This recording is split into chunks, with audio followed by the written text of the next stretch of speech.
காலையில் குழந்தையை பள்ளிக்கு அழைத்துச் செல்லும் தகப்பனார்கள் இருவரை, அதிலும் தன் குழந்தைக்கு சொல்லிக் கொடுக்கும் குணத்தை பார்த்து மகிழ்ந்தும் வியந்தும் உங்க கூட பகிர்ந்துக்க வந்திருக்கேங்க. ஆரம்பிப்போமா?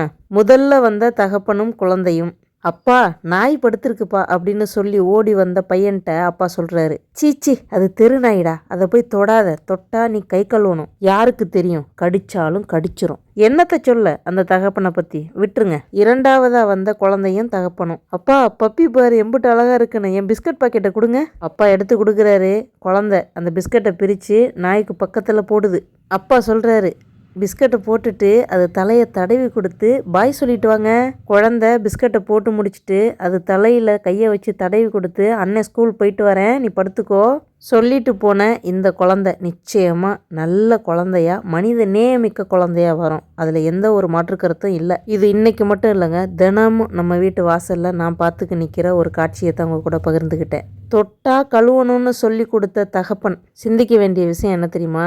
நாளைக்கு அந்த தகப்பனை அந்த குழந்தை தொட்டா கூட போய் கை கழுவும். அது தெரியாம இன்னைக்கு அந்த குழந்தைகிட்ட விஷத்தை விதைச்சிக்கிட்டு இருக்கிற அந்த தகப்பனை நினைச்சு கொஞ்சமா ஃபீல் பண்ணங்க. தகப்பன் பேச்சை கேட்டு ஒதுங்கி போன அந்த குழந்தை மனித நேயத்தை மறந்துடாம பார்த்துக்கணும் இறைவன்.